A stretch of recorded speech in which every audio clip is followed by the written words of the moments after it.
the start of the DPC, Vici Gaming made some big changes. The once glorious organization had fallen behind the times, but a forward-thinking plan of action saw them snatch up the one-on-one DAC champion Paparazzi, borrow Holmes 11, recruit veteran Fenrir, and welcome back Lan M to the roster after his stint as coach. While the world was distracted by newbie, VG grew up in power and consolidated themselves as China's brightest new team on the DPC. Although VG missed out on the Hamburg and Dream League Major, they turned up in style to the Perfect World Master and Dota Pit Minors, placing second at both. The grand final, but now newbie, they claim the victory of the Perfect World Masters. By this point, the world had taken notice, and the experience of Lan M and Fenrir with the raw skill of Paparazzi and Ori was proving a lethal combination. Paparazzi going for a little bit more, but no! Support is there! At the start of 2018, VG continued to impress, placing second at the Captain's Draft Minor after a narrow 3-2 defeat to Team Secret in the Grand Finals. However, VG's showing at the Katowice Major in February was to be the peak of their DPC campaign, as they fought their way through a tough Group A that included an on-form Virtus Pro and a deadly Team Liquid. Incredibly, VG managed to knock both down to the lower bracket to top Group A, before going on to then eliminate the TI7 winners in their rematch in the playoffs. VG would admit defeat to Virtus Pro in the Grand Finals, but it was a phenomenal run for the Chinese team, one which earned them the respect of their peers and their fans. Vici Gaming might not be the flashiest, but they have proven themselves as the most consistent Chinese team this season. Their superb results on the DPC have finally put the organization back in the spotlight after so long living in the shadows. Four-time runners-up, VG deserve to finally get their hands on a DPC title.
Get the alpha, be the alpha. The battle begins.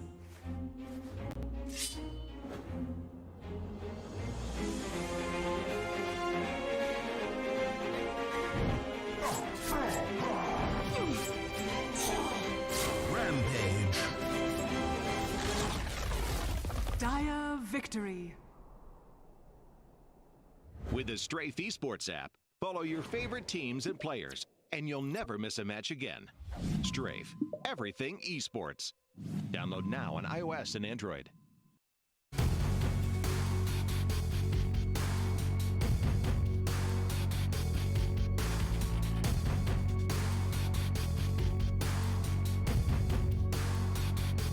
They underwent a massive change on the eve of the pro circuit. Change that would revive this glorious organization, recruiting the two-time DAC one-on-one champion, a TI runner-up, and a fearsome offlaner. This Chinese team has come back stronger. Four-time runners-up, they are on the hunt for their first DPC title.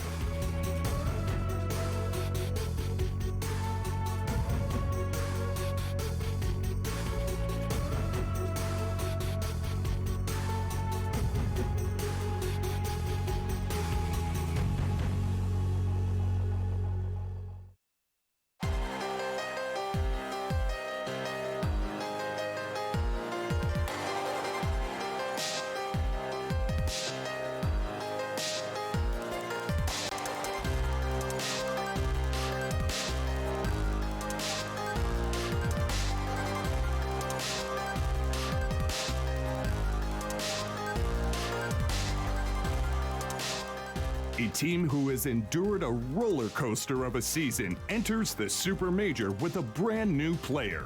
The iconic CIS organization made the bold move to bring in new blood so close to TI8. Was it one risk too many or a stroke of genius? We're about to find out.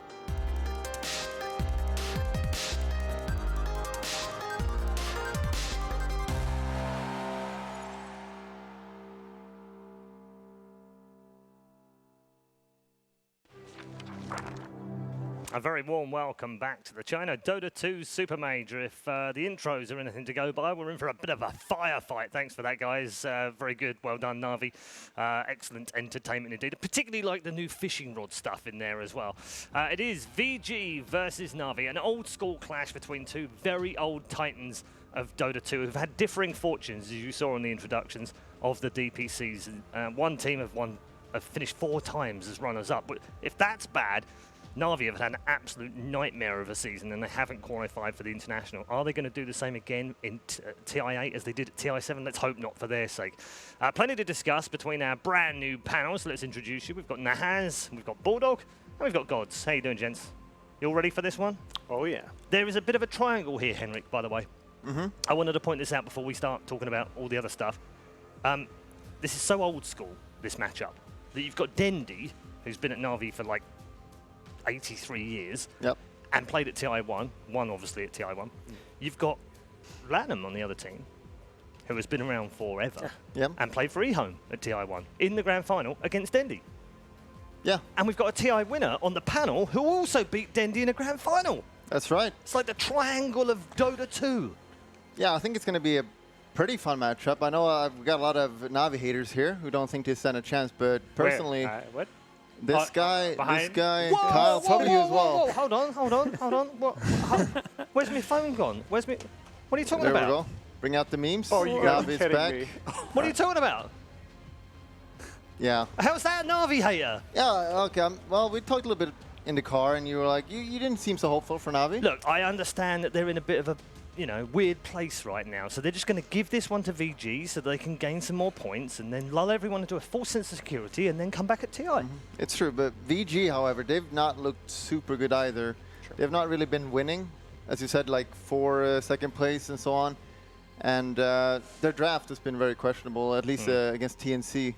Some really weird things. Yeah, indeed. I don't want to get into the matchup just yet, because I also want to talk to you three about the fact that in the upper bracket, just now completed, we now have LGD, we have Virtus Pro, we have Team Liquid, and we have Team Secret. The top 4 teams of the entire season, all in the upper bracket semi-finals. In fact, we kind of put a couple of these teams together. It's the Supermajor. We need some superheroes. Oh, my goodness. And we've got a couple of them on screen from LGD and Virtus Pro. I mean, these are the top 2 teams together. They're going to play each other, Gods, in the semi-final. That's kind of like, how do we do that? Oh, yeah, because random draw. VPLGD, I feel like we're watching this a lot lately, but it's been fantastic every single time. I'm not really sick of it yet. Give me a few more. Give me a TI finals of that. Those guys both play great Dota. Yeah, they do. And on the other side, of course, now has Secret versus Liquid, which is the classic EU matchup. These two have dominated the season between them. Absolutely. If you can judge by a couple of games, Secret may just have regained their form here from early in the season. This is probably the best Dota that they've played since December. But as for that superhero matchup, I guarantee you that VPLGD will be better than the latest Justice League movie.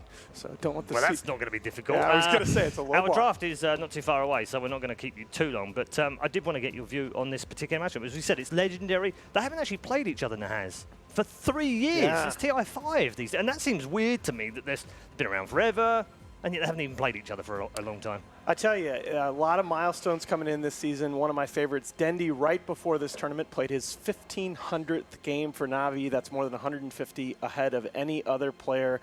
Absolutely a fixture of the scene. But the only stat that matters is that Dendi is only 35-44 all time against Admiral Bulldog. 10 seconds remaining. I like that you've dug that one out. I had to look I mean, that one up. they've both spent a long time not being relevant, though. Yikes. Hey, I'm here, right? I really tried, dude. I'm sorry about him. Dendi's also here. Yeah. You guys are both at the Supermajor. Huh? Yeah, you both made it here. At least I realized when it was time to call quits, you know? But, Dendy's not that. I think this matchup is a lot on Dendy though. He can't have games where he's playing cop and he blinks in and dies or something. Like he needs to. If Navi wants to win this game, a lot is on Dendy. I would say. He's still a great player though, isn't he? Great. Yeah. It's I good. mean, he's one of the legends. You It's can't good. just ignore. He's like Lodom, and I know he probably didn't have the best last 12 months, but he's a legend in the scene. He's a legend in the scene, but currently I wouldn't call him great. I think that might be exaggerating a little bit. And no, he's good. He's good for sure, but as we said many times, being good is not good enough. Yeah, I think one of the stories of the season for Navi is Crystallize, who looked like one of the most dynamic and promising young carry players around about December and has just kind of fallen off. I mean, the intro said that Navi had a roller coaster season, and really nothing could be closer to the truth when you look at all the ups and downs, the beating Newbie to reach the top 4 at Dream League, and then losing Roger, turn around and beating Fnatic at GESC, and then coming back and have that horrible performance in the qualifiers. And even recently at Epicenter, you know, they beat in back-to-back series VP and Secret, and then go out 2-0 to Pain Gaming. Yeah, But I mean, I'll never forget the Navi Fnatic game as long as I live there. I think that's got to be the that match was of the one season, or that game was of the one of the season. series of the season. Yeah. I wanted to ask you though, Bulldog, how well do you know Crystallize? Have you run into the kid in pubs? How would you rate him as a carry player? I have played him a lot in pubs, and he used to be rank 1, I believe, even. And I think he's really good. He's one of probably the best player in Navi, I would say myself. However, when you play Navi, he's been in Navi for a while now, and when you keep losing and losing, you will start losing motivation. And I think that's what's happening here. He's kind of losing his hope for the team, I think, because you can't play in a team that's losing over and over and expect good things. Yeah, that's one of the things. I mean, you look at what's happening to General as well. You know, a year ago we were talking about him as being this promising young talent, and both of them have just kind of fizzled, it's felt like, over the last few months.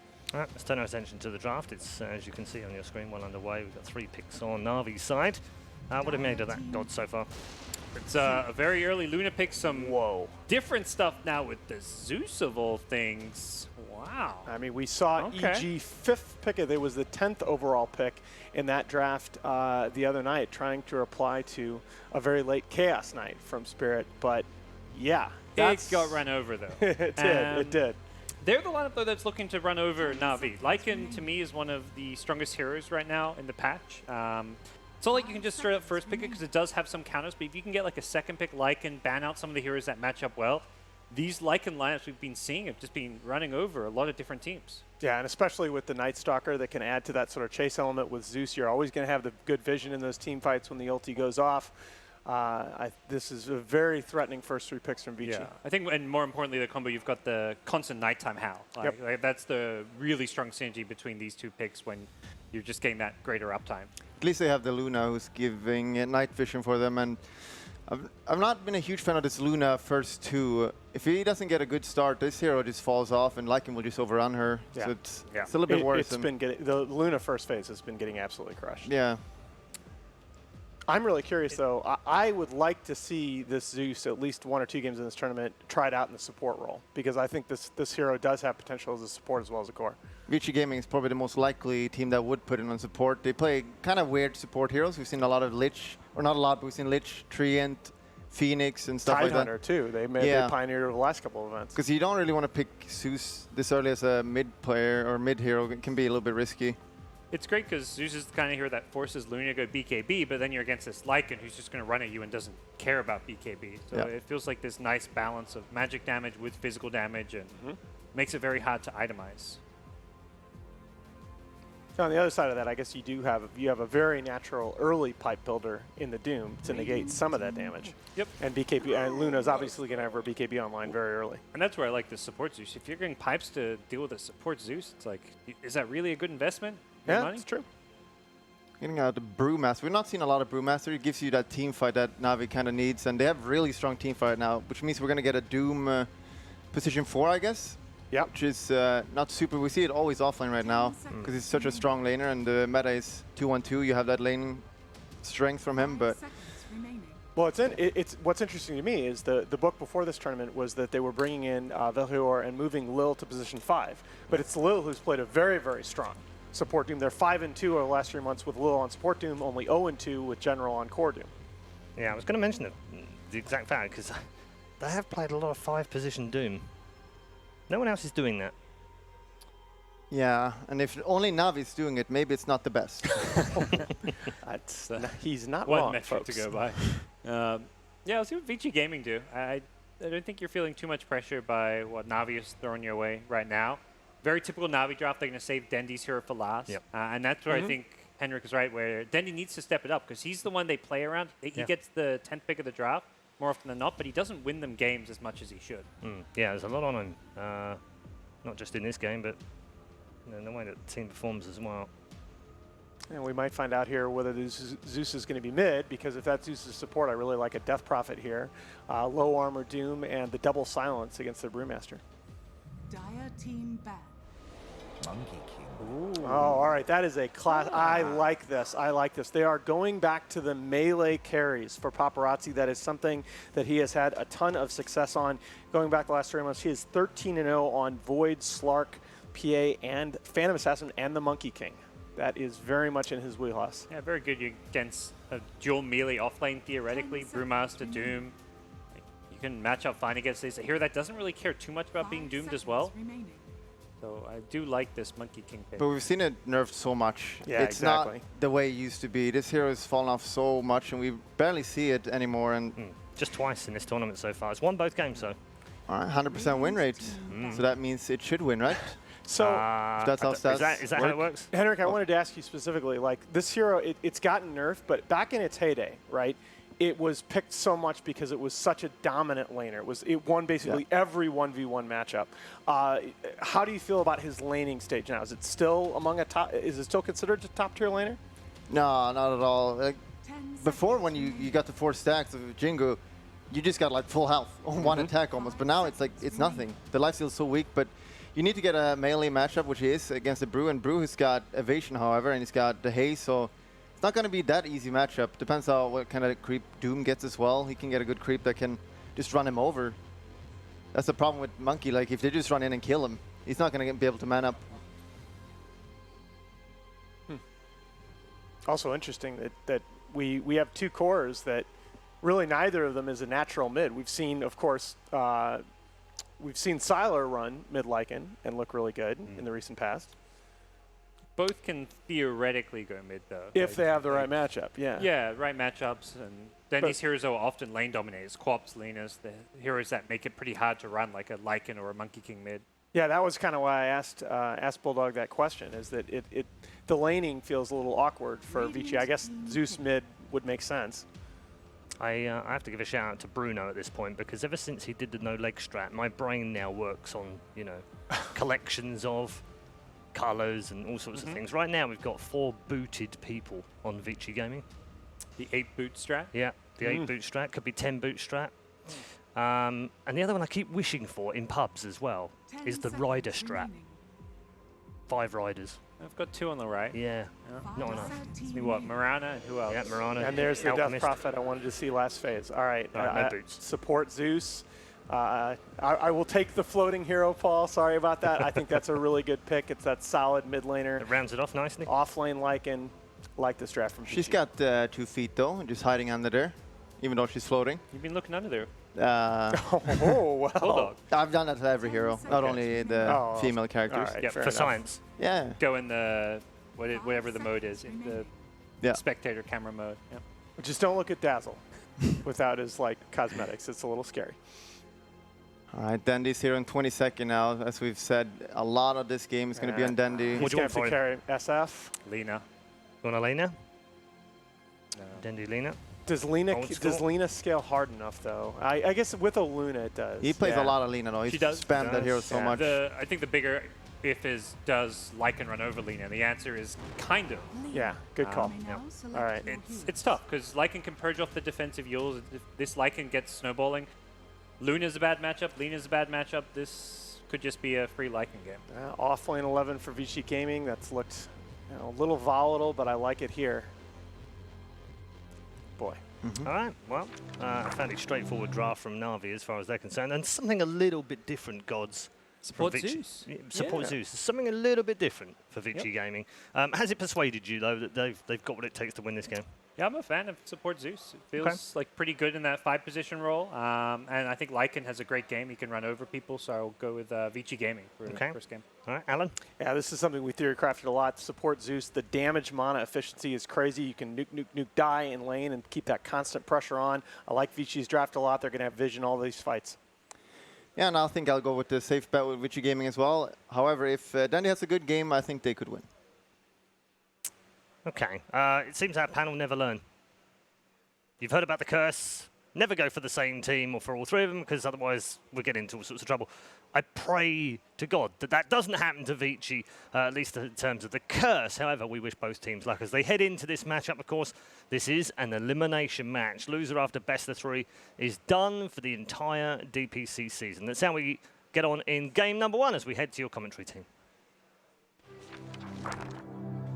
Thank you very much, Paul, Zyori, and Trent here. I don't know what the hell is going on with this panel, Trent, but I am confident in this Na'Vi draft. This is going 3 games, Na'Vi all day. What do you got? Extremely strong. Is that what you're bringing out on me here? Yes. The Na'Vi draft. I don't know. It's Vici Gaming. I want to believe at least. Listen, you can come in, you can have some hopes for Na'Vi, but it's Vici. Look, they've got the edge.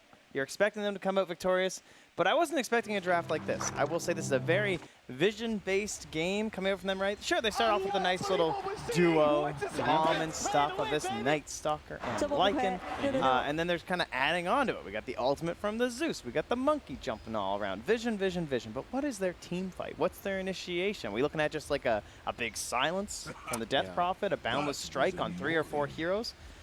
It definitely feels like they gotta run the wolf pack, man. They gotta just be like, you know, all on top of them. No, you're not wrong. The support Zeus is definitely an interesting choice here. I'm excited to see how it'll work out. Big time damage on the side of Vici. Big time ability to punish after successful team fights. You know, this is definitely a game. You see this draft. If they start out strong, they could maybe make their way into an early win in game 1. There was a little sneak peek of what DP's got going on there. Thank you, Bulldog, for that deep analysis. Yeah, he's very good. Of the hero undergarments. But alas, it looks like we may be ready to get into game number 1, elimination of Na'Vi versus Vici Gaming.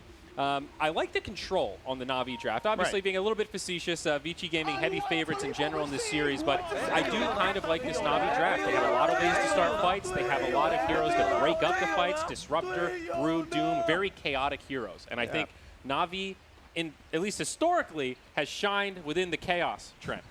Well, I kind of feel like at the same time, you're expecting this underdog team to be the one that maybe goes a little bit out there. Maybe picks some stuff you weren't necessarily expecting, but I would kind of hand that over to the Vici draft, really, in just a couple of the ways these heroes are being ran and everything. The support Zeus, this Tricore specifically is a little out there, I think, whereas Na'Vi, it's just kind of like you got your Brewmaster, you got your Luna, and you got your Lina. It's kind of simple stuff. You got heavy damage out of the Lina and the Luna, and then all of that control that's supposed to come out from your Brewmaster and your Disruptor, and while Doom's just trying to take care of somebody. Get somebody out of this fight.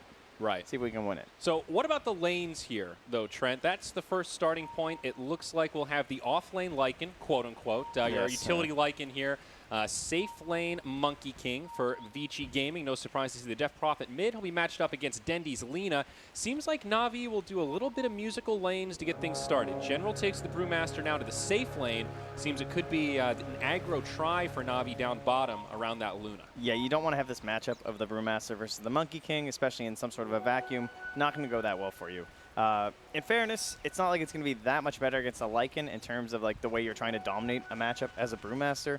You can't really harass him all too much because of his ridiculous regen, but maybe you can slow down his last hits with the Drunken Haze over and over. And, well, they have spotted, they've figured this all on out. They have a Radiant Ward very deep up near that top Dire Tier 1. And Monkey King will be in the correct lane here. He's going to find that matchup thanks to his 380 courier speed here as the Faceless Void. Ah, the Faceless Rex. Yes, sorry. Have some respect. That's right. That's the little baby Void there. So here we go. Up top, Lanham will make that rotation, so it is going to be just that solo lane in the mid. Death Prophet versus Lina. Nothing too exciting there. Should be relatively straightforward farm fest. Yeah, I think probably going to be looking a lot towards 11 in this game. He's always been a little bit of the, what is the term here? The deciding player for Vici. The key playmaker? Is that? Well, a lot of games, 11, I've seen him carry. And I've seen him kind of throw. You know, he's had some games where he's made some late game decisions, didn't work out too well. He went for a big dive, and sometimes those pay off sometimes they don't. Lycan is just, he's not really one of those heroes you get to see those plays on. You know, his Bat Rider, his Puck or something like that, that's where it's like, you know, you can do something a little bit out there trying to win the game for your team. Lycan, maybe they've literally put him on the leash. They've said, listen, can you just please focus on these buildings here? We're going to make it really easy for you, all right? You're just going to farm, you're going to buy pushing items, and you're going to focus on objectives. It's going to be hard to mess up. Up top, Lanham has made the rotation, so Monkey King Zeus against Doom Brewmaster. Kind of an interesting lane matchup you don't see all too often. And I'm wondering which way it's going to go. Seems Monkey King is able to farm pretty much okay, but General is having almost free lane so far, 9 and 3 in terms of last hits. Yeah, I mean, it's just the same idea, right? It's not all too different to the Leshracs and to the Skywrath Mages. And Paparazzi starts getting hate on here. Yep. 6 charges, though, on his stick, so not a big problem. But, yeah, it's just like you spend your whole mana pool, you spam out some spells. You are a support in 2018 Supermajor. Like, that's pretty much what most of these heroes are doing. And we've seen some, maybe... Oh, General. Kind of low. Kind of oversteps his bounds here. He does get hit by Paparazzi a few times, but can't quite get that last Jingu. Wow. Velhor comes in just in the nick of time. Now the stun, it actually finds it. Lanham will blast him down, and the first blood is indeed drawn by Vici Gaming. Very nice. Much needed. That ward really helping there. Just to kind of ensure, you know, you can go for the full chase and everything. Velor tried to save him there with the stomp, but nice early secure for them. Okay, well, that helps out the Monkey King, who is definitely off to a little bit of a slow start. And right away, Velor was hanging in the trees. General connects with the Thunderclap. Now this Monkey King getting rather low. I don't think they'll be able to finish him off, but the pressure is on. However, General just TP'd back in, immediately has to use that healing salve. Yeah, I think if there's like one player I want on these really greedy position 4s heading into the mid-game too, it's got to be Lanham, right? Like, he's made these Tidehunters work. I know some of the games went a little off, but support Tide's been okay. His support Brewmaster back in Captain's Draft was pretty fun. So I remember this guy's definitely into these tougher heroes to make work, and then revolving a lot specifically around ultimates. You're taking these core heroes that rely on their ultimate and saying, listen, wouldn't it be great if our support hero used the ultimate so our core hero could fight more than, you know, that insanely long cooldown? Feel a little bit better about it, and that's what the Brewmaster, the Tidehunter, and sort of the Zeus are going to provide here for them. Yeah. So checking in on the bottom lane now. I haven't really looked down here too much, but Luna versus the Lycan farming pretty evenly. Neither of them free farming by any stretch. A lot of damage trading back and forth. Disruptor, Night Stalker, pretty good in the lane. A little bit of a 8-7-6, because nighttime is a-coming. Things will look a little bit better for that lane, I imagine. That's very true. So maybe the tides will turn just a little bit. And outside of that first blood, a relatively quiet laning phase. Even this mid lane, we saw some small rotations. I think the Disruptor passed by, but Ori and Dendi just focusing on last hits, and, well, within one or two of each rotation at nighttime for the Night Stalker. Immediately. 15 seconds as it rolls over. There's the blast, and Velhor in big trouble. Jingu Mastery makes it an easy pickup for Paparazzi's Monkey King. Yeah, they still have the Boundless Strike there, too. Full mana on Paparazzi, but just saying, look, if we can't fully commit, we're not going to go. So why don't you head somewhere else? Thank you, Fenrir, but on to the next one, please. Yep, a fairly predictable rotation, perhaps, but one that works and makes it 2-0. Now, Vici off to a good start here. Yeah, speaking of fairly predictable, in terms of the mid lane, we haven't been here, but as you might think, going to be a little bland. At least until level 6. Land though. And some trouble trying to make it back to the tower. It looks like he'll survive it now. The turn onto Paparazzi, or is it the turn onto General? Fenrir, that's the thing about Zeus. He can survive pretty long, set up the kill, and General falls once more to the Boundless Strike of Paparazzi. That makes it 3-0 now, Trent. Don't even need the help of the Nightman, so he's all the way back down the bottom. Coming up behind Lil, but pushed way into the tower here is 11 as he just cracks into level 5. Has the headdress already well on his way towards that Helm of the Dominator, and it's going to be a real threat here. You know, once the Exorcism comes out, Helm of the Dominator just from the Lycan, we're going to be looking for easy objectives every time Shapeshift and Exorcism are off cooldown. So the threat of being run over is extremely real for Na'Vi, and running a Luna draft is not exactly the most top secret plan these days. You're looking towards just kind of getting him off the map for a bit, getting really farmed up and carrying the game off of that hero. Yeah, the panel is spot on that these early phase Luna drafts really haven't worked out so well, at least historically within the context of this tournament. Maybe Na'Vi will change the tone of that here in this game, but there is that window that's so predictable. Like, we even saw, was it yesterday or the day before, that Mask of Madness can be a bottleneck. That's a timing window where you know Luna is farming now. We can pressure, and she simply can't come to these fights and contribute. Yeah. And they'll have to be a little bit wary of that. Mid lane, maybe a rotation. Ward comes down from Fenrir. Still plenty of time on this night cycle, but Dendi will head down bottom and luck his way into an Arcane Rune. Not too bad for a level 6 Lina. They've seen him returning, though, with that ward down there. So. And bottom, 11 in some trouble. It's a 3-on-1. The static from Disruptor slowing him down, and that's an easy kill. TP from Fenrir is not there in time to save him, but they go 1 for 1. Velhor dies in exchange. Great kill for Na'Vi, though, slowing down that Lycan's progress towards the Helm of the Dominator. Yeah, and that pressure also took away the setup gank that they had ready for Dendi in the mid. So just kind of helping out all around there. Yep.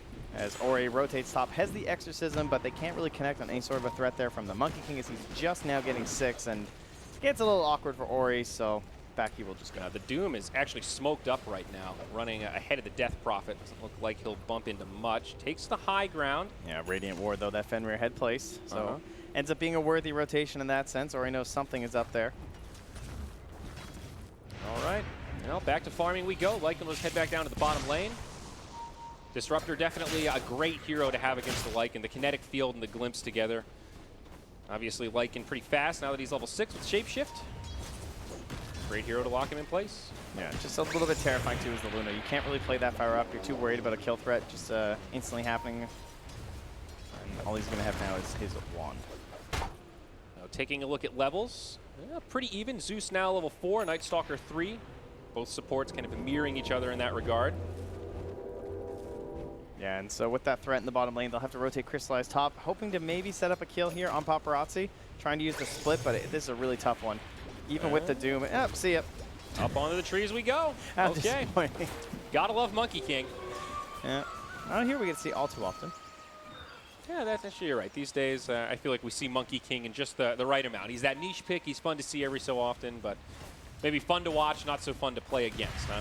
Yeah. Now he jumps down, though. They're still lingering nearby. He takes the Lucent Beam, looking for the Wukong's command. It will go off. He's in the tree line. Ori now making the rotation in, and they're going to try to chase down Velhor. The TP out. It's going to be close, but they've got the interrupt.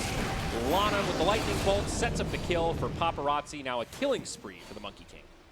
Yeah, a bit risky there. I mean, you're going into the Monkey King, who's level 6. You know the ulti's coming out. You're a 1 armor hero there in the Doom. So, I mean, even with just the Boundless Strike, he might have went down, even without all those rotations from the Radiant heroes. So, now down bottom. General stunned by the Boundless Strike. 11. Split is forced out. Always good to force that split defensively, at least for the side of Vici Gaming. And yeah, General's just going to walk away. Meanwhile, up top, they do dive onto Lana. So a kill under the tower. Fenrir rotating in, but he gets glimpsed back straight away. And Lil will survive. Meanwhile, mid though, now Ori getting chased down. Solo kill for Dendi. Looks like he dropped his full rotation there with the Laguna, and that last auto attack was indeed enough. And the team cheers him on. You're in the panel talking about how important it is for Dendi to get things done. Team is motivating him there, and they'll even demotivate Ori with the But look at the levels now, Trent. 9 on Lina. Next highest is Monkey King at 7. And all those rotations from Ori kind of costing him there too, right? Like he went all the way up top, didn't get anything, back down to the mid. And he went back top again and helped out on a kill onto a support Doom. Not that big of a deal. Not finding that big early fight. Up top, 11. He's made the rotation, but again, this kinetic field sets up a stun for Dendi. Easy kill on the Wolf. Still a very small net worth lead for Vici Gaming, but Na'Vi showing that there are no slouches. Is Lil going to go down to the summons? It looks like it. The Wolves will make it a 1-for-1, so a little sign of life for 11. It's a nice trade, but still obviously favoring Na'Vi. Oh, it's 10 minutes there. Bulldog on the panel. Got to get those runes. Now You're down getting flamed. Bottom, Velhor. Oh, that Jingu mastery. It is devastating. Boundless Strike helps sets it up, and that's another kill up on the board for Vici. General kind of lingering nearby, but without a split. Not really much he can do to help his teammate. 7-4 now. Favor of Vici game, but still no objective. I mean, I would say it was surprised. I don't know. Felt like it's like a no. I mean, it's only 10 minutes in the game, so it's about that time, right? Level 8. We're popping it. What are you going to do? You know, you still don't have the split. And, yeah, it makes this push feel a lot more safe when you can force your brew into a split like that. Half HP, though. A bit risky. They smoked under the ward. Dendi's also really low on mana here. And he's got his wand and the mango, so I guess he'll have enough for the fight at the very least. Yeah, fair point. Some decent pressure on this tower. Down to about half HP. They're waiting for the Wukong's command here. Another spot the monkey. Giving a lot of vision. There's the Wukong's command. The ultimate from Zeus as well. Lil goes down immediately. They get out of the realm of that Monkey King ultimate, but Velhor has been completely repelled. He Primal Springs down, and they make it for 2. They have the split now, though. It just came back. Oh, they're not going to chase, though. Even though Denny still has spells. Fenrir. Oh, come on. They really don't want to commit, though. I mean, 10 stick charges. There are still 2 heroes that could rotate. However, Lanham is showing mid, and 11 is showing up top, trying to pressure that tier 1 tower with this siege creep. So, I mean, as you said, though, they're not exactly sure how many reinforcements are in behind. You really don't want to waste the second split. He had to use the first one defensively. You also really don't want Dendi to die there. Right now, Dendi's #1 on net worth. He's got pretty good momentum this game. He's very far ahead of the Death Prophet, probably more than they would expect. I mean, Ori is usually a bit higher than this at 12 minutes, especially on a reliable hero like Death Prophet. And taking a death there really quells that momentum. But there is an opportunity cost for those rotations. Tier 1 tower falls up top. It does go undefended. And Vici still did get a favorable trade. It was a 2-for-1, losing only their Night Stalker, and that furthers their net worth advantage. Yeah, and what's really terrifying about the past 4 minutes is that, well, that was daytime. So we're going to move into the night now. That's a really good point. At least there's no Howl yet. You can go towards that, right? We're only level 9 on the Wolf, but speaking of the Wolfman, he has appeared. And he's going to go on to Velhor. He's at a level 5 Doom, so doesn't even have an ultimate to play with if he wanted to. That's going to be a critical strike inside the belly, so no way to survive, but does force 11 to go in deep. A lot of TPs out of Na'Vi. They go 1-for-1. What can Vici do with that space created on the map, though? He just got really punished for diving under the tower. That's the +3 armor aura there, so took a little bit longer maybe than he thought it was going to. Yeah. And helps the Doom essentially guarantee a counter kill. Still hurts for the Doom, though. He is the only hero right now who's not level 6, and of course that is a big one. Zeus doing a little D-warding here as they get some vision down bottom. Seems Vici might want to just finish off that bottom tier 1 tower next. Yeah, all we need next is our support Zeus with Slark draft, and we'll be good to go. You'll never have a ward. Night Stalker already, of course, irritating enough. That's Coach Trent Pax there, ladies and gentlemen. Available for hire. Yeah, no problem. I mean, the Zeus Bloodseeker was like really set to go here, but they had to go for the Monkey King. I don't know what. Come on, man. The Zeus Bloodseeker, the old classic is Velhor. He is now level 6 at least, but gets bumped into. Zeus pops the ultimate for Vision. Vici now making the rotation mid. Night Stalker Cyclone there's crystallized with an ultimate, and Doom used on DP. Laguna gets brought down, and it's a quick 2-for-0 going the way of Na'Vi. Generally, Doom after Exorcism doesn't work out too well, but they got the kill right away after that, and that just means Exorcism, he's gone. Yeah. Not going to have to come back up. And again, 11 just alive. Split now from Brew. Lina connects with some extra damage. The LSA, and it's 3 in the grave. They did, however, lose their Disruptor. Again, with 11 summons, and Lanham now gets chased down. It's Na'Vi all day. Yeah, you got to find these split fights like that too. And basically, General wants to find the Lycan every single time, and you want that Wind Panda. You got to dispel all those summons. See you later, Necro Book. A little bit of extra cash for the Brewmaster. You can get a little bit faster Blink Dagger if you get the bounty every single time from the Necros. Actually adds up pretty quick. That's true. But there is that pressure, though, in terms like both teams fighting with these cooldowns between the Doom, the Split, and even just like the Eclipse, honestly. And then on the other side, the Shapeshift and the Exorcism being the main two. Yeah, so right now the farm distribution kind of lopsided for these two teams. Obviously, Na'Vi have the top 2 on the chart, but then after that, that Brewmaster way down at the bottom. So they've sort of sacrificed General here to secure that farm for both Dendi as well as Crystallize. However, the Brewmaster has gotten enough that he is getting relatively close to that Blink Dagger, and that is the one key item that allows him to be a much more potent force on the map, only about 300 gold away. Yeah. Cooldowns to be used there, though, as they just easily take the tier 1 mid, open up this map a little bit here. And with a Monkey King, someone who just kind of roams around, it's always nice to just open up all these pathways here. Yeah. You bring up a good point. Even though DP is pretty cooldown reliant, it feels like Na'Vi are much more so. If you don't have Eclipse, Split, and Doom, you're not really looking to fight. Add Static Storm on top of that, and without those ultimates, Na'Vi's team fight is way less impressive. Yeah, and they've also got like the Spectre effect, the Zeus effect going for them on Vici Gaming's side. They can say like, pop the ultimate from the Zeus and say, do we want to fight? You know, you get that quick vision of everyone, try and figure out what's going on, see if this is really a good one for you, and then just kind of back away. Little tower trading happening here. Na'Vi down bottom get the tier 1, but up top it's Vici Gaming securing a tier 2, so pretty obvious favor for Vici is now they just rotate straight into the Roche pit. Yeah, this is that whole idea of the Radiant side, like having this advantage. Like you're both pushing, you're controlling, they traded for the bottom tier 1, they're inside the Radiant jungle, but yeah, we're inside the Dire jungle. You know what we get? We just get roped. Roche falling reasonably fast. There is a rotation coming from Na'Vi, but they might not make it in time. There's the ult from Zeus. They even use the Exorcism. It does go down. Aegis gets picked up by Ori, and now they catch Belhor on the backside. They get a free kill on top, maybe even more. 11 in the front lines with the shapeshift, looking for a catch. There's the Hal. He finds Dendi, but just leaves the summons to do the damage.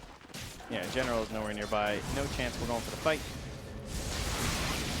So easy pickup there for Vici Gaming. So important to get that first Aegis. They would have loved to deny that. Nice early Aegis too at 16 minutes. Yeah. That wins. Does mean we'll still have to wait another 100 seconds though for the next Exorcism. So it is now daytime, fresh.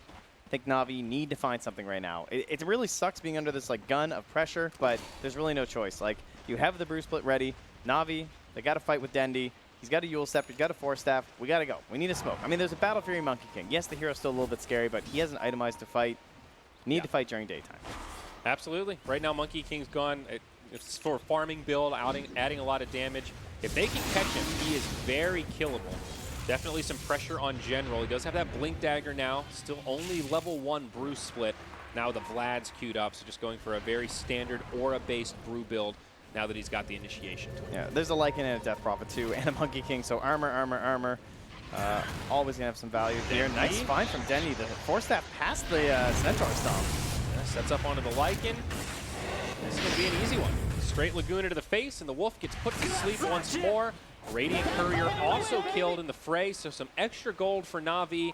It's a big sign of life, but despite these victories for Na'Vi around the map, Vici Gaming have been maintaining this net worth lead pretty consistently. A lot of that coming from Tower Gold, of course, but still finding opportunities to farm in the jungle, and we should expect to see that Monkey King start to accelerate. They get this kill, there's no wave because of how the Lycan was pushing, so he just goes and tanks the tower. He's just like, we need an objective off this kill. It's daytime, they don't want to fight. Got to get something done here. So I really appreciate that, just taking advantage of the fact that it's a tier 1. It doesn't have backdoor. Yep. Crystallized, farming very nicely. He's over that hump that we were talking about. He's picked up the Mask of Madness, Dragon Lance, and now just straight into the BKB, realizing how important it is this game. Despite how much physical damage Vici have, still needs that magic. Oh, it is not a good feeling BKB game though, is it?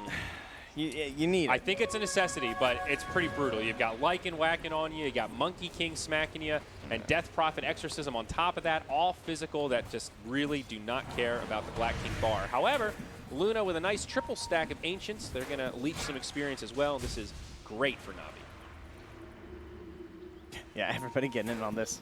Sharing is caring, Trent. Oh, that's nice. Yeah. Well, a little bit of a Na'Vi co-op farm happening here up on the high ground. They should change that to their team slogan. Yeah.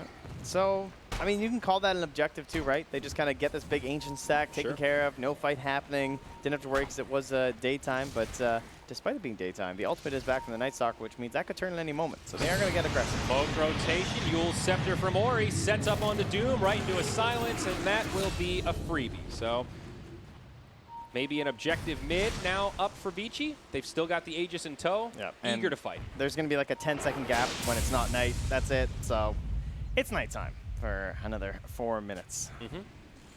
Yeah, it's interesting how Vici have done a really good job finding pickoffs before night, so then when the night cycle kicks in, they're just kind of balls to the wall on these objectives. Yeah, you're always going to find these Night Stalker players are looking anywhere from like a minute before to, of course, 40 seconds before is when you always want to pop Darkness, just because you want as much nighttime uptime as possible.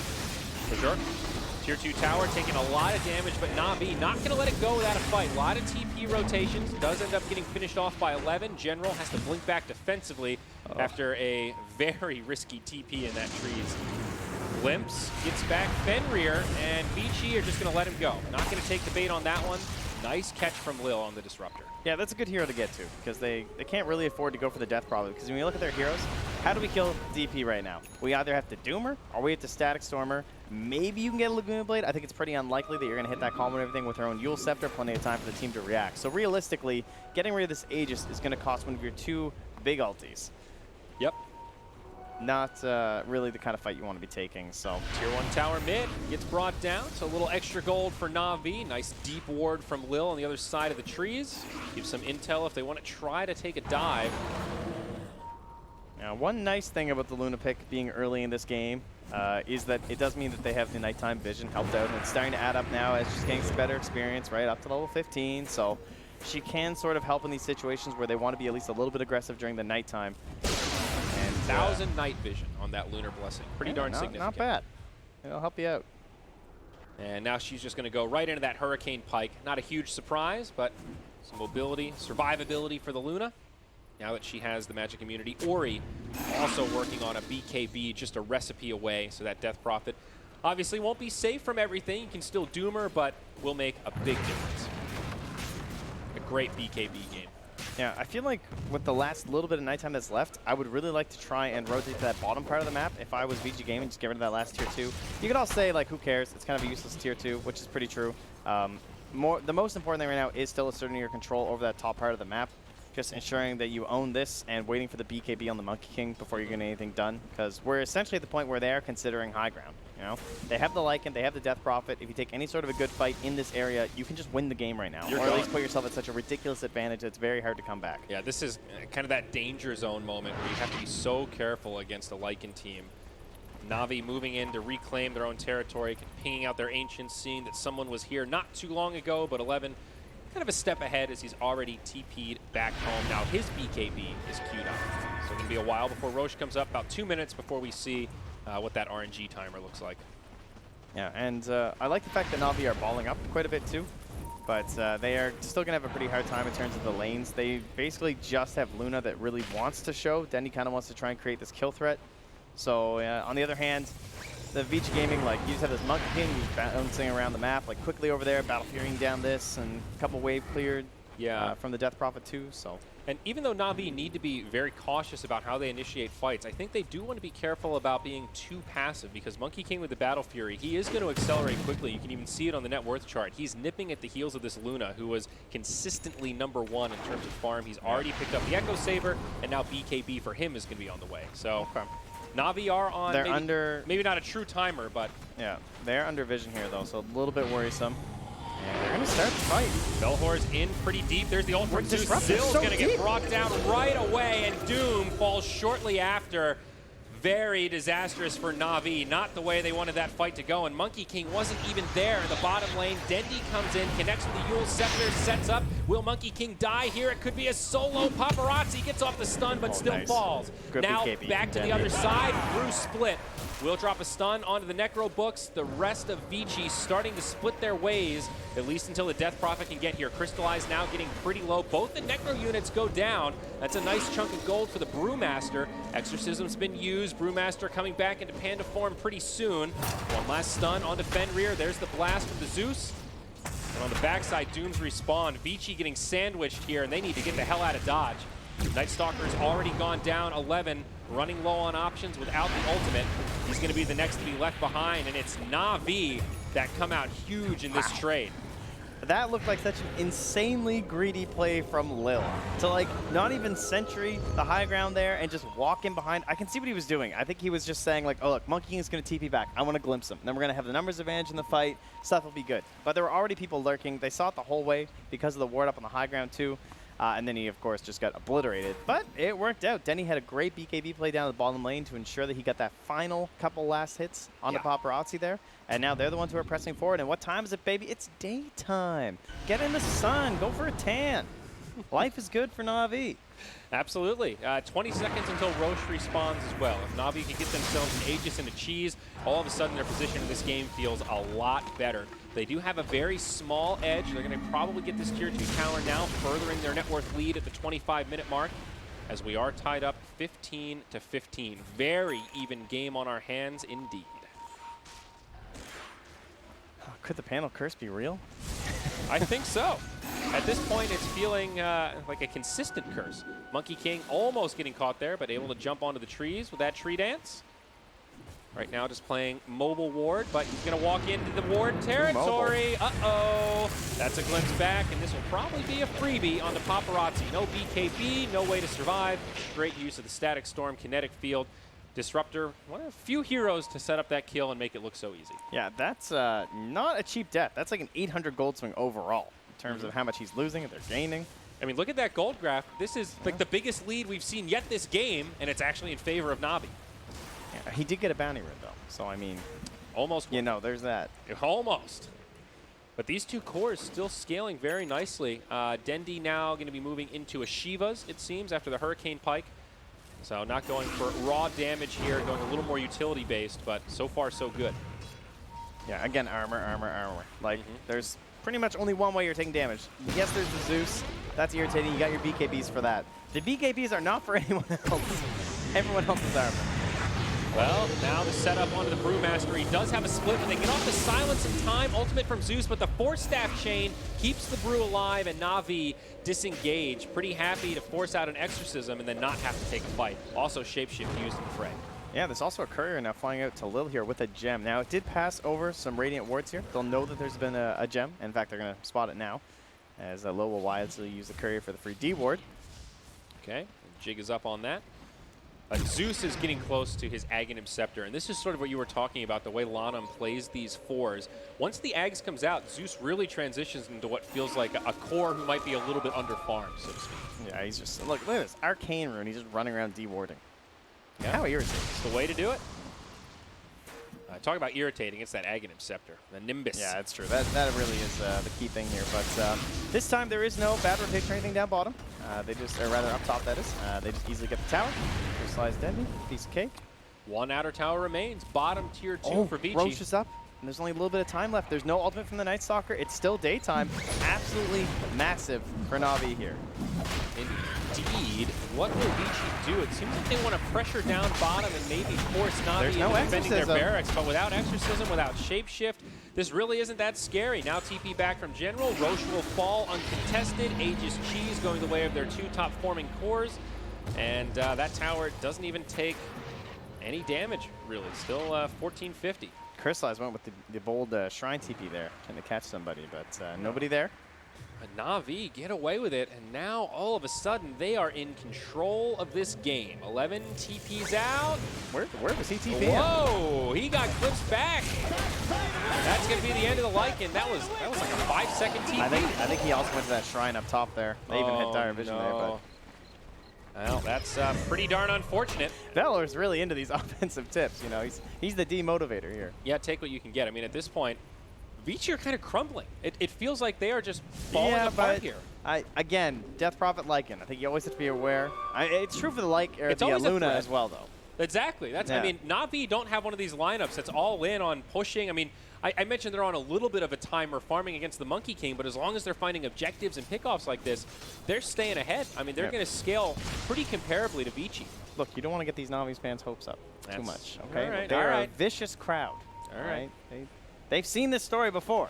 I don't want to be accused of bias casting here. But, oh my goodness. I don't know, Trent. Hey, I was the one that said I think Na'Vi have this. I know. So let's not forget this bold prediction. Now, Crystallize with a Butterfly and Satanic going to be queued up next.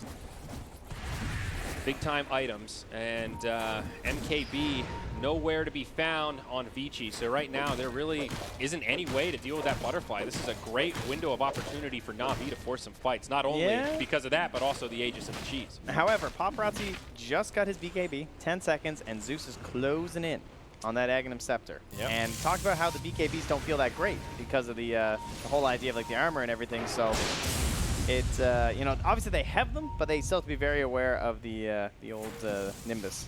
Lanham pops the ult there, sees that Na'Vi are likely forming some sort of rotation, and keeps his team safe. But now Na'Vi might just go for a high ground siege. Great hero to have on your arsenal. It's the Lina.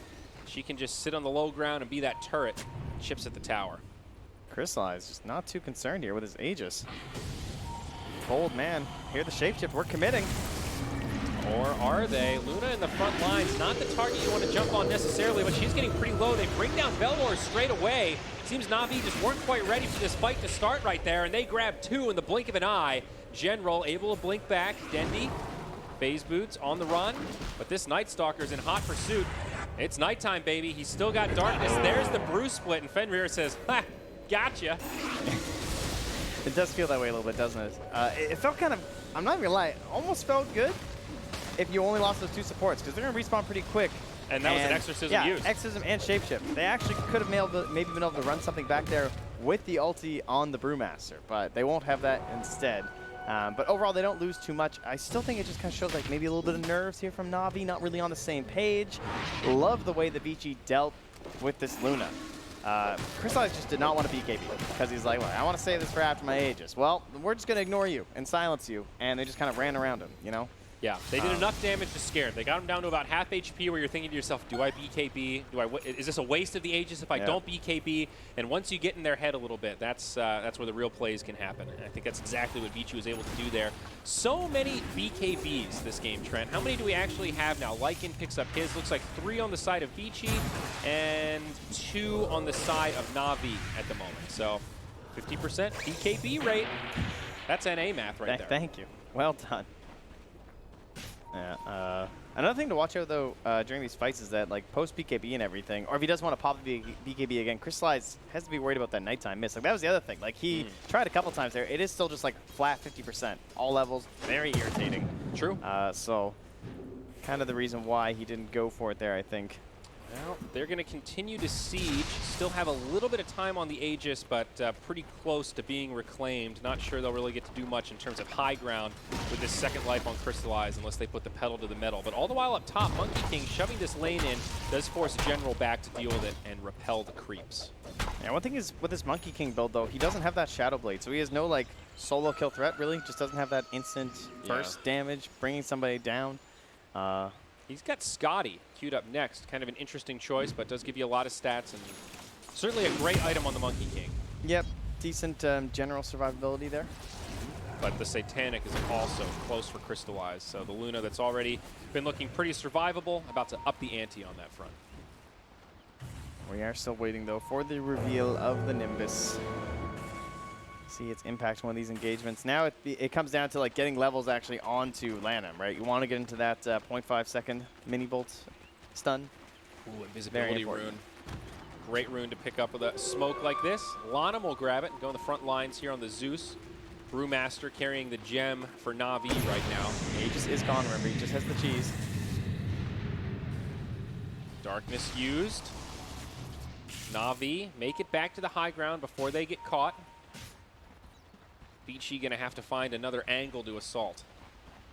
Yeah, maybe a bit early on that one, but again, it's just this whole idea of just popping it, so the duration's gonna happen. Doesn't actually give anything away when you pop it at 33 minutes, because they know that he should logically be doing it anyway, so it's not like they're like, oh my god, they must be close. However, they did react that way. So. In that time, it seemed like it was, guys, I think they might be coming. Yeah. Blink Dagger also up on Doom. Velhor definitely been a little bit of a poverty mode this game. He did manage to pick up that Crimson Guard, but now Blink, obviously extending his reach of initiation. Never a bad thing to have. Oh, smoked right under the ward. They have a gem, though. That's a major bummer. You can't do that. Come on. Well, you win some, you lose some. Assault Karosses also queued up. Lycan and Brewmaster can be on the race to see who can grab the minus armor. Zeus reveals the smoke. Okay, they were split, though. So they thought they were all there, whereas the rest of them were actually over on this side. Luckily for them, though, 11 did leave in time. The only thing worse than smoking under a ward you could dewarded is dying to a smoke under a ward. And, well... They might still do it, BKB. At least that's forced. So 10-second BKB used. That's definitely a victory for Na'Vi. Whoopsie. Okay. Feels like a little bit of a stalemate right now, Trent. Like, both teams know how important it is to win this next fight. And it's all about that initiation, because both teams are sort of uniquely positioned to have that ability to punish. Lycan on one side, Luna on the other. Scary time to lose a big team fight.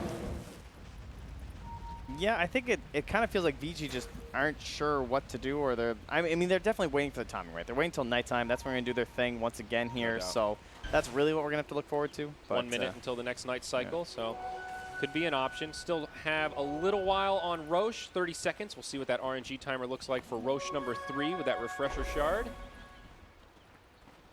Even Scotty queued up on Luna now as the Monkey King picks up his namesake, the Monkey King bar. All of a sudden, Luna's survivability going down at least just a bit. No discount. A little disappointing, you know? Man, if only the lore worked that way. I tell you, Slacks he'll do his best. What a game Dota would be. Na'Vi posturing very aggressively here, but again, the ultimate from Zeus, so irritating in these situations, but still Ori gets caught, pops his BKB, turns on the Luna, Cheese gets eaten. Now the BKB from Crystallize, but it's a little bit late, and he's just gonna get beat down. Saves the Eclipse, Static Storm kinetic field from Will is negligible against the magic immunity.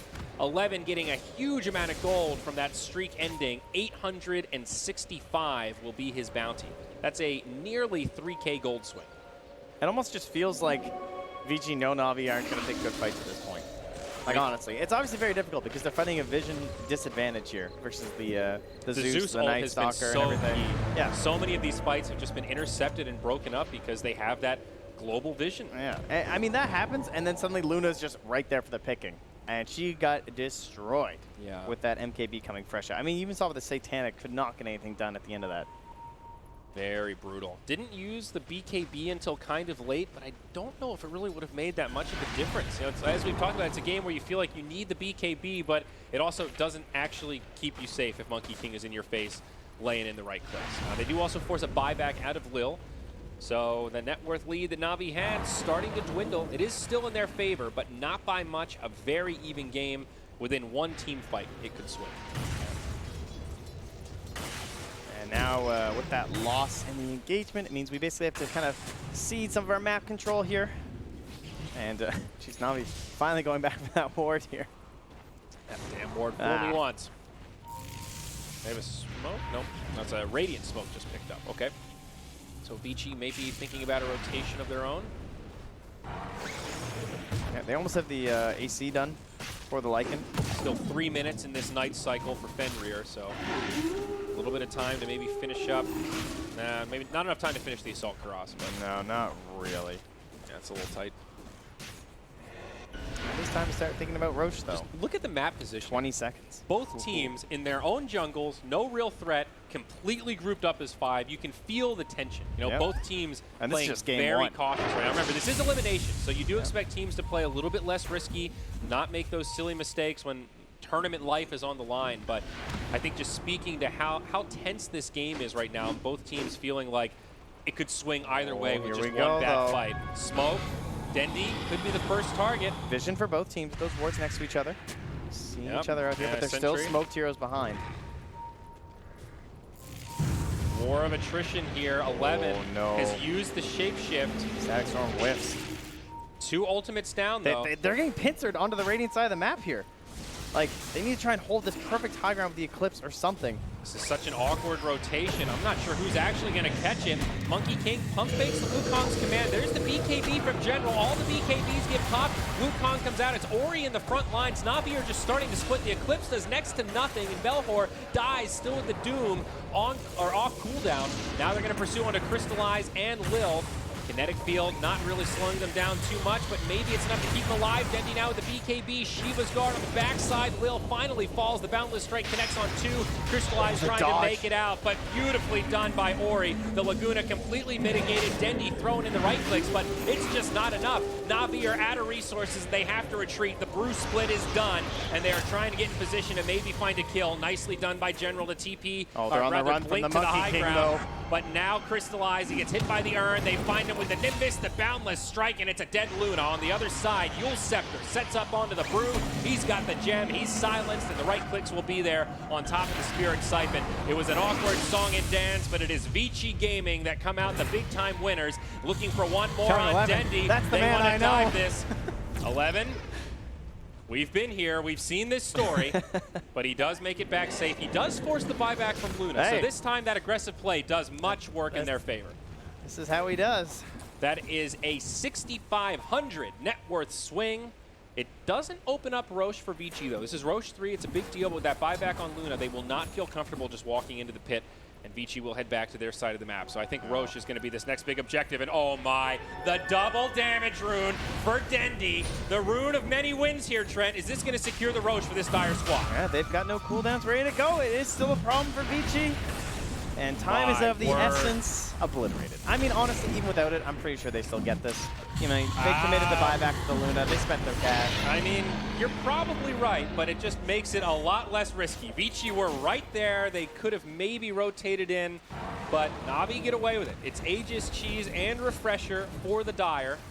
And this game just got a hell of a lot more interesting. I really feel like in these fights, Dendy's having a very hard time actually outputting the proper amount of damage based on what his heroes should be. You know what I mean? Like, have you ever felt that moment where he is the tower, you know? He's just there. He's up on his pedestal, lobbing these massive fire bombs at his enemies. Not really. You know, he keeps getting forced around these engagements. That Laguna Blade gets dodged by Ori and the play. And then he's just like hurricane liking out. You know, it's not good. It's not looking that hot. It's not an easy game. They're just running on top of Crystallize. They're running on top of Dendy. These are two heroes that both want that kind of a moment, you know, where there's someone in your face. And I think the idea behind the Doom and the Brewmaster is like, those are two beefcakes. Isn't that what you guys do? And then on top of that, you also are looking for almost defensive static storms. Maybe having those placed almost on top of yourself, you know, where you're still at least inside of it, nearby. It's helping to protect you, but they can't find these components to actually work around Dendy and Crystallize. They have the gold, they have the damage, but these other three heroes have to try and find a way in these teamfights to actually let them do their thing. Absolutely. TP home from the Death Prophet, the glyph used right away by Vici. Na'Vi, they want to do this siege. Now, there is a wraparound. The Lycans on the far side. They pop the darkness, and he's just going to rain on him. Glil and Belvoir were not ready for this. The Wukong's command comes out. Dendy in the front line. BKB, probably not enough to save him as Crystallize is low. A beautiful initiation from Vici Gaming as they catch 3. This Aegis is done, and Luna will be forced to BKB in an effort to live. The TP home, no way to interrupt. She will make it out, but Velhor not so lucky, and this Brewmaster probably not either. That Earth Panda makes it to the high ground. Will they be able to get the vision? Paparazzi sees it. Lanham's there. He drops the lightning. He's going to go back into the Panda form, gets off the blink, but now blasted down. And there will be no way to survive. A picture-perfect initiation for Vici. The 4+1. They did not see that coming. I mean, where was the team? I saw 2 heroes on Na'Vi. It was Aluna and Alina, and they died. And then the rest followed. So the Disruptor and the Doom were the ones that tanked that Lycan rotation, basically. And you could just see they're in the trees. They thought they were safe, and Lycan just showed up and said, who's ready to party? And that's the thing. It's like they're finding these heroes. I mean, Crystallize did get out. I shouldn't say he died. He got very close to dying. Well, was able to escape. I mean, he basically was a non-factor, though. He died immediately, came back with the Aegis, BKB, TP. So it's about as good as you're going to get outside of killing him. But no buyback on Crystallize. Remember, he did use it last time. He is holding on to the Refresher Shard. So if they do kill this Luna, this is pretty devastating. But you can see that Vici have identified exactly what we're talking about here. Like, the Luna and Lina have no help. And the help that they do need, they're just running at them, ensuring that they can't get their plays off because there's no defensive items on like the Disruptor. He has no Force Staff or anything like that, so he can't help himself, he can't help his allies. Doom kind of has a Crimson Guard, but it's not all too great, so. Yeah, they don't have good, like, peeling support. So if there's a Bane there or something, you can Nightmare, you can Fiend's Grip once they get in your face and make a little bit of space. I guess Disruptor sort of fits the bill for that, but his positioning so... I mean, needs to be perfect. It's 3 BKBs too. Like Disruptor at this point, when they're still relatively long duration, just you feel so powerless. Fair point. But Tier 3 tower mid goes down, as well as the melee barracks opens up shrines for Vici Gaming. They'll kill the first shrine, and Lycan just runs over to the next one. That'll be another freebie. So looking at about a 10K net worth lead in favor of Vici Gaming on their home turf. It does indeed look good for the panel.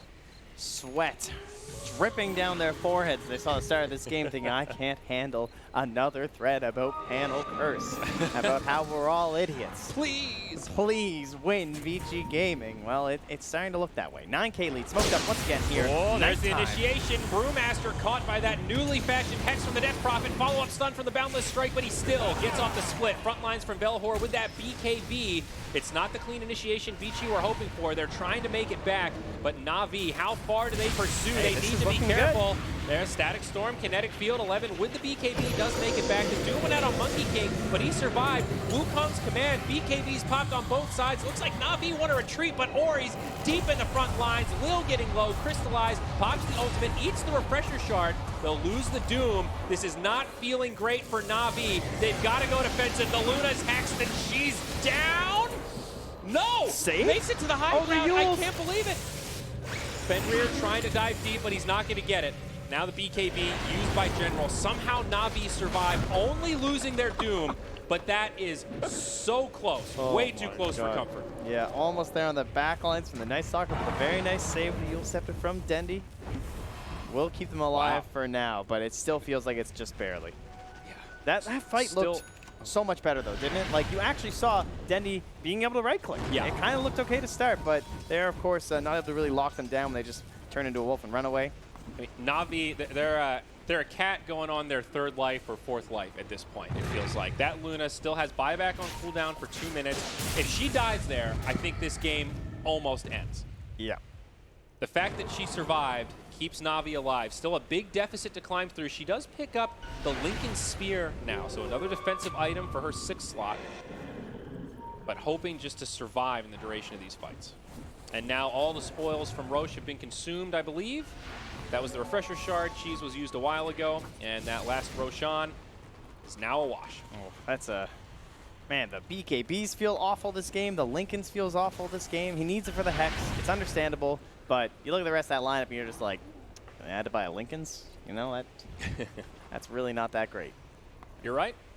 Definitely. He had a Scotty queued up for a while there. That's definitely more along the lines of what a Luna in this kind of situation is looking for. 46 minutes into this game, still some options for Na'Vi fans around the world. Yeah, but it's starting to become apparent, though, that they just have lockdown problems. It's not just the heroes that are like trying to protect Crystallize and Denny, but these moments where it feels like, okay, they have the front line, things are looking good. Well, they just kind of walk away, and there's not all that much control. Again, the BKBs are the main reason. The Disruptor is kind of the one who has it, but we don't have any sort of BKB piercing disable. And currently, in the meta, I mean, you've seen the Chinese teams prioritize this like so many times, is just the idea of having heroes right away that can pierce BKB, trying to disable through that. Game like this, they actually don't really have too much on their own side anyway, to be honest, but in terms of, yeah, you have like the Basher Bissell kind of purchase, but... Velhor didn't get initiated on. Ori blinks forward, hits him with the Hex. There's the Nimbus. 11 uses the BKB to get through the kinetic field. Just looking for any target that they can lock down, but the Doom will use his BKB defensively and makes it back to the high ground. So another one of these situations where Vici thought they might be able to get a quick pick, but the burst is not quite there. Might just need to wait for that Abyssal Blade to come out on the Lycan, and that kind of a play gets a lot easier. Yeah, and there's just no real threat right now for 11 and the squad of Vici. You know, they just want to chill out. They're enjoying the nighttime. They are not tanning. They're looking to live the nightlife and then just go for that next Aegis, that next Refresher Shard. Give Ori a just ridiculous time with a Refresher Shard right now. Or whoever they want to choose, honestly. I feel like Lan M's going to get it. You know, he's been kind of sneaking everything this game. He takes every rune. You know, he gets every tome. Fenrir hiding in the trees. There's the setup again. The BKB used by Ori before he gets locked down. The Doom is actually enough, though. Ori just gets popped straight away. The rest of Vici aren't quite there. It looked like a great initiation, but went in just a little too deep on his own. Now, who are they going to grab? It's a BKB used by 11. Fenrir still nearby, but Vici are just going to Delta split their way out and head back to high ground. No buyback on the Death Prophet. Wow, I feel like that's kind of the first time we've really got that this whole game. You know what I mean? That Doom focus. We saw it once earlier on the DP. She popped the Exorcism, was doomed, and brought down kind of just like that, but at this stage of the game, that really hurts. Unfortunately for Na'Vi, it's a pretty long Roche respawn. Still a minute 50 until he comes back. This would have been a huge opportunity for them to get Roche forward. Hey, they got the DD room, all right? You know, sometimes the RNG goes your way. You can't always get lucky. It's true. Sometimes it's a minute and a half Roche spawn. But still a great pick off there, and showing that they're far from out of this game. At 50 minutes, a 9K net worth lead is kind of negligible. We'll see if that will indeed be true. I mean, I feel like a couple more itemizations, like perhaps a Lincoln Sphere or something on that DP who, oh, she's got the queued up tome here. There's going to be a battle for the tome. Uh-oh. On the Radiant side. Trouble within the ranks. Speaking of a battle, though, who's going to get these bounty rings, man? It's 50 minutes. Na'Vi want this one. It's looking like Na'Vi might be able to grab the top set, but down bottom, Lan M will be there. There is also he's TPing out. An Octarine core queued up for the Zeus. So he really is transitioning into just a straight-up core at this point. Big-time damage output. Mysterious-looking tree there. Oh, it's a Monkey King. They will indeed hand the tome over to Ori, though, of course, to give him level 25.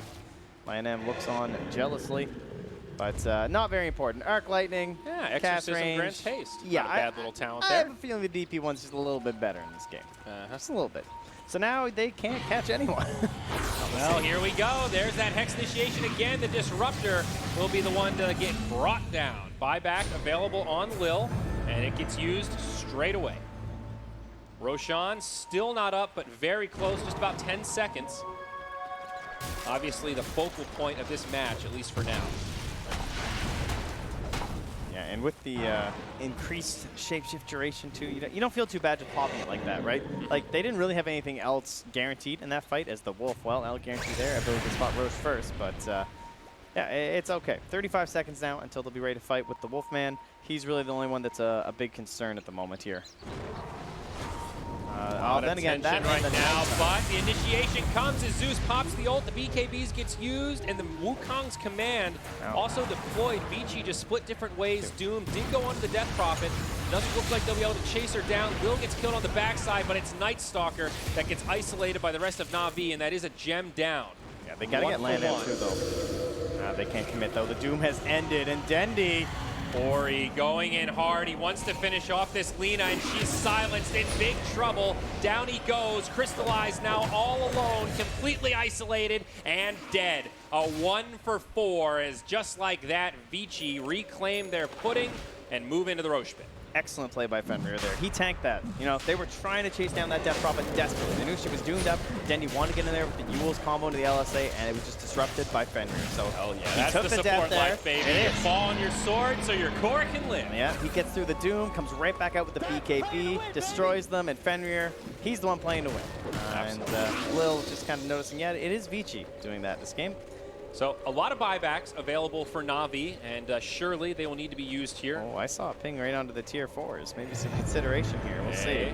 Hey, now we saw what happens when you go past the barracks and go for tier 4s. Even in this tournament trend, it can be a risky play. Elimination, I think we're going to play it safe, focus on barracks. 2 buybacks used now. Dendi hanging onto his. Might be trying to bait like he doesn't have it, but it is available. There it is. Gets used now. We've got a 4v5 in the Dire base as Ori uses the refresher shard, jumps in. There's the Wukong's command to boot. And Na'Vi getting repelled to the well in their own base. Top lane of barracks will go down, and Vici not going to linger around too long. Glimpse onto 11, but the kinetic field falls short. Doom may be looking for an initiation, but does not have the ultimate available. Yep. Vici playing this very wise, very tight Trent, just getting the barracks, forcing the buybacks, backing up to farm. Just no real way to fight there. The split was still down, the Doom was still down.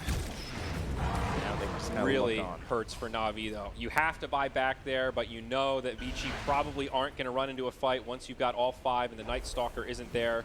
Huge economic damage, and what are we up to now? 22K net worth lead. Very sizable for Vici. Na'Vi just, they built that lead for so long. They got up there, but they could not find the good fight. Just a couple positioning issues. I mean, you got to give credit to Vici. They capitalized. They made some really nice wraparound plays there to target those supports. They understood how the team fight had to look for Na'Vi for it to go well. And we didn't see very many nice-looking team fights for Na'Vi in this game, despite the fact they built up such a big lead, you know? Yep. They barely even tickled a tier 3, just really the one in the mid lane. Yeah, breaking high ground just never came easy to Na'Vi this game, and the one time it looked like they could was that beautiful initiation you just mentioned. So the moral of this story here is they now smoke up. Dendi picks up his 6-slot item after the Daedalus. It's going to be that Scythe of Vice. The Hex has done so much work on the side of Vici, and now Na'Vi will try to give him a taste of their own medicine. Doesn't look like this smoke is going to yield a hell of a lot as Vici are all grouped up on the other side of the map.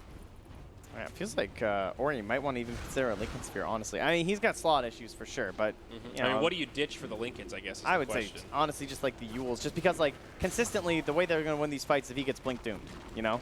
True. So, don't let that happen. No. Just don't let it happen? Yeah. Just, I mean, how hard can that be? Don't get doomed.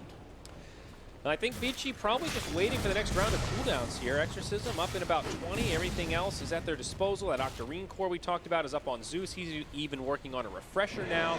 Monkey King with 5K gold in the bank. Not sure what's next on the docket for him, but also bumping into slot issues. He's already consumed that Moon Shard, so wow, a pretty serious threat. Yeah, he's very far now. I think Luna, she could use a Moon Shard of her own. Instead, she is going to go for the Nullifier, it looks like. definitely a great I believe item. that's a rapier, my friend. Oh my God, you're right. That is a rapier. I was going to say, why Come would on she now. get a nullifier? That's so strange. That is indeed a rapier. My bad. You're too vanilla, my boy. Too used to these boring sacred relics. Come on now. If there were ever a rapier game, this feels pretty darn close to a good one. Luna not in a position to go pick it up, though, is the big problem. Not feeling those same pains right now, Vici. I mean, in terms of the high ground siege, there's no question what the tools are. We're looking towards the exorcism, the shapeshift, but the timing, that right moment. So many times they've been at some sort of an advantage, of course. There's no glyph either for Navi, which is scary. But the initiation, they jump in. Ori gets doomed. The Lincoln's buff comes out a little bit late. They're going to lose their Death Prophet. It's a great start to the fight for Navi, but the buyback immediately, they've lost the Disruptor. It looks like Denny's probably going to fall as well. No buyback available there. 11 going in deep. The Eclipse just tickles at this stage, and Navi are starting to run low on resources. 11 pushing Crystallize completely back into his own well. Not able to kill him, but Velhor will get left behind, and now the DP back in the fray with the exorcism. GG is called, and Navi will fall in game 1 of this elimination series, the Vici game. Yeah, it turns out buyback and box also a pretty similar cost to the Lincolns and also works just as well. Hey, funny how that works, huh? Hop right back into that one and close it out there. So. Yeah, great way to end that game. 56 minutes. Navi made them work for it. I think a lot of people were predicting this to be a fast series, maybe a blowout, but showing us that it wasn't easy for Vici. No, it was a very enjoyable game to watch. At the same time, it's kind of like you're expecting Vici to win, but Navi, they just look so close. They were so good, but then you kind of see why you're looking at Vici to win this, because despite them being down, they're able to analyze. They're able to look at the game that they're in, try and figure out how do Navi win a fight? How do we stop that? And every single time, it just felt like Navi could never really figure out exactly how to get these good initiations or set up Dendy and Crystallize for success. 51,000 damage done by the Zeus that game. Very impressive for a position 4. Very curious to hear what our panel thought about game 1. God almighty. Yes, the Zeus doing the most damage in the game. Thank you very much, boys. We'll come back, of course, for game number 2 to our commentary team. Thoughts now from Nahaz, Admiral, Bulldog, and Gods. Alan, we'll start with you.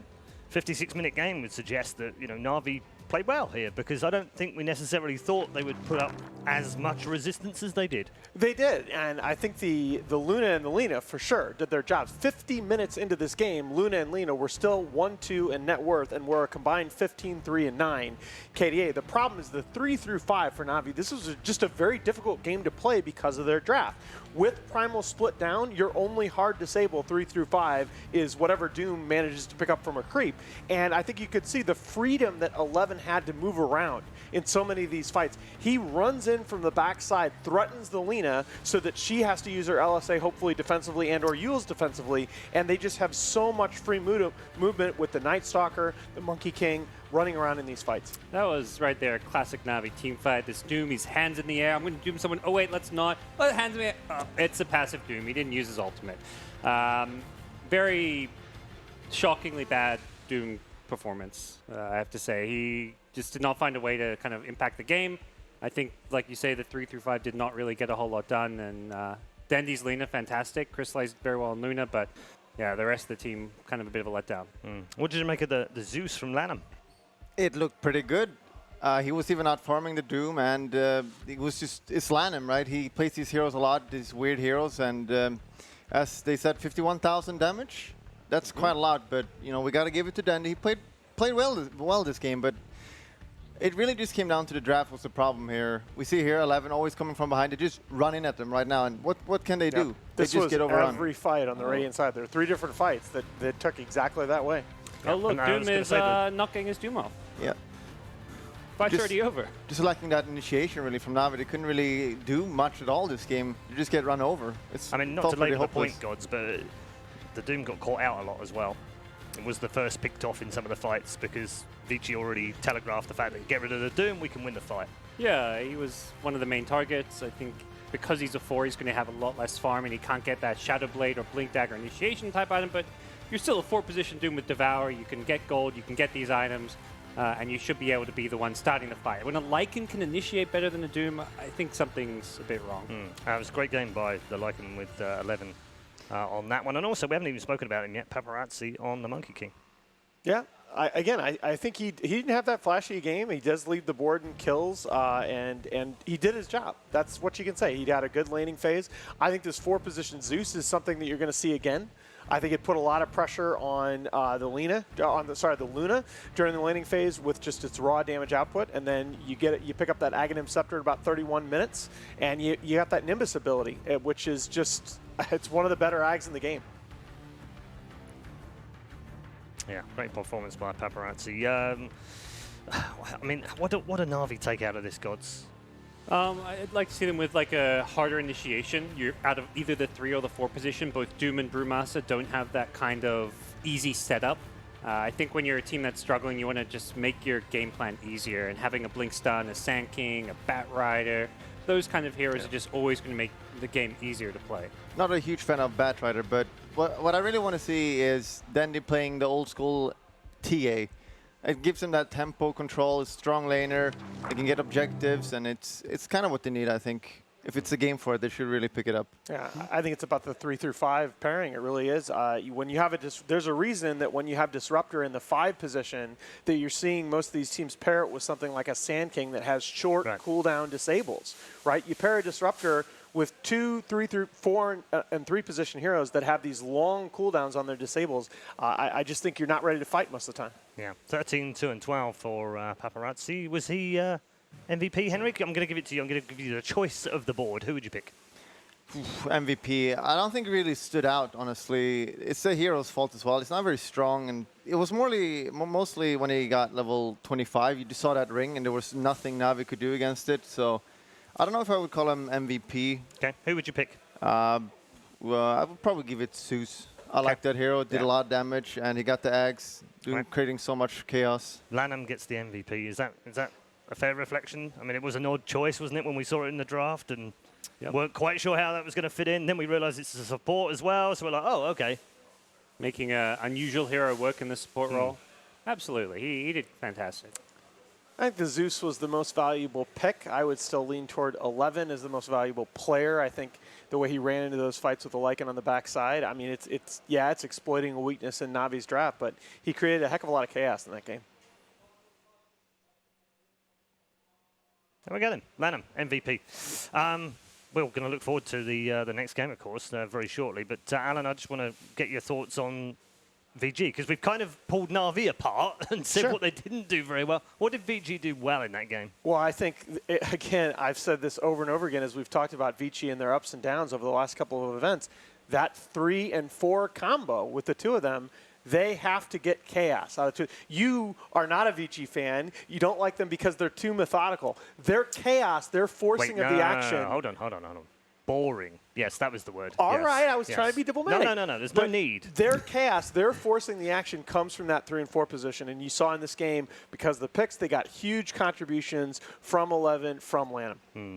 I think they struggled a bit, though, because 11 took a long time to come online. That Lycan was like middle of the pack. That's why I think he was definitely not the MVP, because he's the hero that's meant to run over that draft. He didn't. This game goes 56 minutes with Lycan. That's not a good sign. That's not how you meant to win with Lycan. This was a tough win for Vici Gaming. They had to grind it out. I think it wasn't the best showing from them by any means. I think a lot of it is just that the two cores of Na'Vi actually outplayed the 1-2 positions of Vici, and Lycan is 3-position Lycan is going to have a hard time when your mid loses lanes. I mean, Lena was 2 levels ahead of the Death Prophet. And Dandy played really well this game. First, he even solo killed DP, and then he went on to kill a lot of people.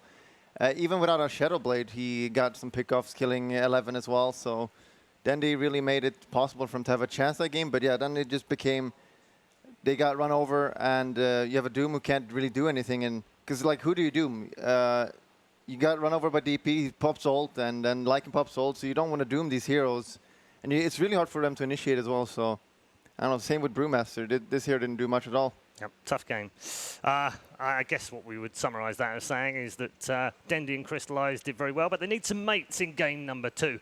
And we'll see if they show up very shortly, because we're headed to a break. But VG find themselves now 1 game away from advancing through the lower bracket. Remember, the loser of this is done. We'll see you in a few.